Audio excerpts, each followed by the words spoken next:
बिस्मिल्लाहिर्रहमानिर्रहीम। अस्सलामु अलैकुम वरहमतुल्लाहि वबरकातुहू and welcome to my YouTube channel Kamal Arif official. चार ऐसे काम हैं, चार ऐसे अमाल हैं जिनके करने से अल्लाह सुब्हानहू व तआला आपके नसीब को बदल कर रख देंगे। इन अमलियात और वज़ाइफ को आपने रमज़ानुल मुबारक में करना है। तो आपको इनसे कौन कौन से फ़ायदे हासिल होंगे, तवज्जो से सुनिएगा। नंबर एक, अल्लाह सुब्हानहू व तआला रमज़ानुल मुबारक के ख़त्म होने से पहले इंशाअल्लाह आपके गुनाहों को माफ़ फरमाएगा। नंबर दो, रमज़ानुल मुबारक ख़त्म होने से पहले पहले अल्लाह सुब्हानहू व तआला आपके रिज़्क़ को और मालो दौलत को वसी और कुशादा फरमाएगा। नंबर तीन, अल्लाह सुब्हानहू व तआला आपको कर्ज़ों से निजात अता फ़रमाएगा, परेशानियों और मुसीबतों से निजात अता फ़रमाएगा। नंबर चार, मरने के बाद कब्र रोशन और मुनव्वर होगी और अल्लाह सुब्हानहू व तआला अज़ाब क़ब्र से हिफाजत फ़रमाएगा। और सबसे बड़ा फ़ायदा जो इन अमलियात व वज़ाइफ से है वो ये कि इनके ज़रिए से आपने अल्लाह सुब्हानहू व तआला को राज़ी करना है, इसकी खुशनुदी हासिल करनी है। जो लोग ये चार अमाल कर लेंगे तो इंशाअल्लाह अज़्ज़ व जल रब्बे करीम इनसे राज़ी हो जाएगा। नाज़रीन, अल्लाह जिससे राज़ी हो जाए तो फिर अल्लाह इसे दुनिया व आखिरत की तमाम खुशियाँ और कामयाबियाँ अता फ़रमा देता है। वो कौन से चार अमलियात हैं, जानने के लिए वीडियो को आखिर तक ज़रूर देखिएगा। लेकिन अमलियात के बारे में जानने से पहले एक काम भी ज़रूर कर लीजिए। ईद आने वाली है। ईद आने से पहले अपने घरों की सफाइयाँ कर लें, क्योंकि यह बाबरकत महीना हमारे पास मेहमान बनकर आया है। ये वो अमल है कि जिसकी बरकत से अल्लाह अज़्ज़ व जल की रज़ा से बाबरकत और मुक़द्दस महीने की बरकत ज़रूर हम पर नाज़िल होगी इंशाअल्लाह अज़्ज़ व जल। रमज़ानुल मुबारक की तैयारी करने वालों के लिए अल्लाह की जानिब से खुशखबरी भी मुलाहिज़ा फ़रमाएँ कि ऐसे लोगों को अल्लाह पाक 10 गुना ज़्यादा नेमतें और बरकतें अता फ़रमाता है। यकीनन इस अमल से अल्लाह पाक ज़रूर खुश होगा और जिस बंदे से अल्लाह करीम खुश हो जाता है इसे दुनिया और आखिरत की तमाम खुशियाँ मिल जाती हैं। इस वीडियो में ऐसे चार कलमात और वज़ाइफ भी बताए जाएंगे कि जिनकी बदौलत अल्लाह रब्बे करीम अपनी रिज़्क़ की बारिश आप पर अता करेगा और मालो दौलत में बेपनाह इजाफ़ा और बरकत फ़रमाएगा। कर्ज़ा को गैबी तरीके से अदा करने का सबब मुहैया फ़रमाएगा और इंशाअल्लाह इन कलमात की बरकत से आपका तमाम कर्ज़ा अदा हो जाएगा।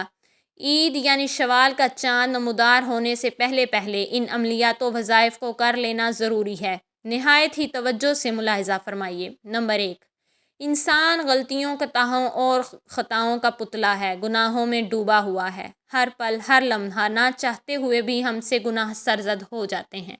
लिहाजा रमज़ानुल मुबारक के महीने में अपने दामन को गुनाहों से पाक साफ़ कर लें। जिस तरह घरों को पाक साफ़ किया, अपने दिल को भी हर तरह की मासियत से पाक साफ़ कर लें।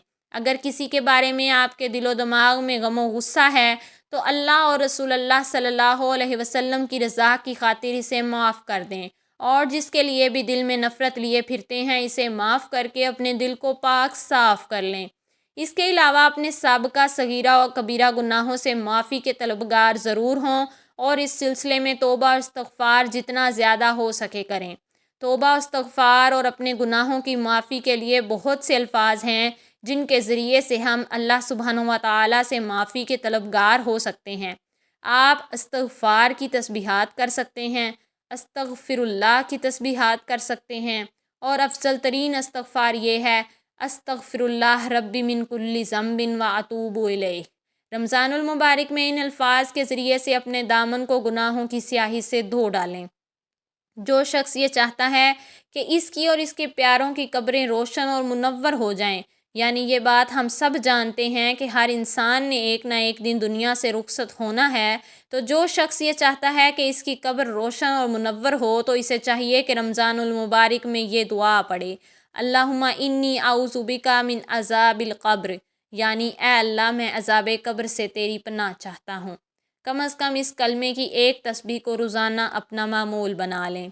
जिस कदर ज़्यादा पढ़ सकें इतना ही बेहतर है। हम अक्सर ये सुनते हैं कि फ़लाँ वजीफ़ा कसरत से पढ़ना चाहिए। बुज़ुर्गाने दीन के नज़दीक जिस वजीफ़ा को 400 मरतबा पढ़ा जाए तो वो कसरत में शुमार किया जाता है। ناظرین، آپ کو اس کے علاوہ کون سے وظائف پتہ ہیں؟ کمنٹ میں لازمی بتائیے گا۔ کثرت میں کوئی حد مقرر نہیں، چاہیں تو 1000 مرتبہ پڑھیں، یہ کثرت میں ہی شمار ہوگا، اسے ایک نصاب کہا جاتا ہے۔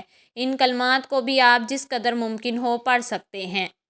دوبارہ سماعت فرمائیے۔ نمبر 1، استغفار کی کثرت کریں، کم از کم ایک تسبیح روزانہ پڑھیں۔ کثرت سے توبہ و استغفار کرنا بھی رزق میں اضافے کا سبب ہے۔ بہت سی حدیث اور قرآنی آیات میں آپ صلی اللہ علیہ وسلم اور اللہ کا فرمان ہے کہ توبہ و استغفار کے ذریعے سے اپنے رزق میں کشادگی مانگو۔ نمبر 2، قبر کے عذاب سے نجات کے لیے دعا کی کثرت کریں، جبکہ ایک تسبیح روزانہ کرنے کی کوشش کریں، اور اگر ممکن نہ ہو تو اپنے ہاتھوں کی انگلیوں پر 33 مرتبہ اس دعا کو پڑھ لیں۔ دنیاوی دولت کے ساتھ ہی ساتھ اپنی آخرت اور قبر کی زندگی کو بھی یاد رکھیں اور اسے بھی سنوارنے میں اللہ کی مدد کے طلبگار رہیں۔ نمبر 3، جو کم سے کم 100 مرتبہ اللہ اکبر کا ورد کرتا ہے، اس کا مطلب ہے کہ اللہ سب سے بڑا اور عظیم ترین ہے۔ یہ وہ کلمات ہیں کہ جن کے ذریعے سے اللہ کی خوشنودی حاصل ہوتی ہے اور دنیا و آخرت کی کامیابی نصیب ہوتی ہے۔ نمبر 4، 100 مرتبہ لا حول ولا قوۃ الا باللہ العلی العظیم کا ورد کریں۔ پیارے نبی صلی اللہ علیہ وسلم کا ارشاد ہے کہ یہ کلمہ جنت کے خزانوں میں سے ایک خزانہ ہے۔ پھر ایک جگہ ارشاد پاک ہے، یہ کلمہ جنت کے دروازوں میں سے ایک دروازہ ہے۔ تو اگر آپ چاہتے ہیں کہ جنت کے خزانے حاصل کر سکیں اور جنت کے خزانوں سے مالا مال ہو سکیں، تو اس وظیفے کو اپنی زندگی کا معمول بنا لیں۔ یہ وہ 4 عملیات و وظائف ہیں کہ جن کو رمضان المبارک میں اپنا معمول بنائیں اور اپنے دلوں کو اللہ کی یاد سے منور و معمور فرما لیں۔ اب سوال یہ ہے کہ کیا ہم رمضان المبارک کے بعد ان وظائف کو نہیں پڑھ سکتے؟ تو بالکل ضرور پڑھ سکتے ہیں، ہر وقت ہر گھڑی، حتیٰ کہ ناپاکی کی حالت میں بھی پڑھ سکتے ہیں، لیکن رمضان کریم میں جس قدر ممکن ہو اپنے دل و دماغ کو اللہ کی یاد سے بھر لیں، تاکہ رمضان کریم کی مبارک ساعتوں میں ہمارے لیے ذکر اذکار اور وظائف کی ادائیگی اور بھی زیادہ آسان ہو۔ پھر اگر ہم یہ عملیات جو اس ویڈیو میں بتائے گئے ہیں رمضان المبارک میں شروع کر لیتے ہیں، تو انشاءاللہ عز و جل ان کی برکت سے ایک تو ہمارا دل تمام سال اس کے گناہوں اور معصیت سے پاک و صاف ہو جائے گا، اور دوسرا رمضان المبارک میں ہمارے لیے عبادات کا ثواب 10 گنا بڑھ جائے گا، جبکہ ایک روایت کے مطابق 70 گنا بڑھ جاتا ہے۔ ان کلمات کو شروع کرتے ہی انشاءاللہ آپ کو اللہ کریم کی خوشنودی حاصل ہوگی اور اللہ پاک آپ کی بخشش اور مغفرت کرے گا، اور ان کی برکت سے روزی اور رزق میں بے پناہ اضافہ ہوگا۔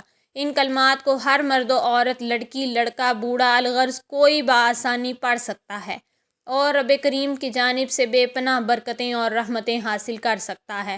اللہ عز و جل سے دعا ہے کہ اس ماہ رمضان کو ہمارے لیے باعث مغفرت، باعث نجات، باعث اصلاح، باعث تقویٰ اور باعث خیر و برکت اور رزق بنا دے، اور اپنی بے پناہ رحمتیں اور برکتیں ہم پر نازل فرمائے۔ آمین ثم آمین۔ جزاکم اللہ۔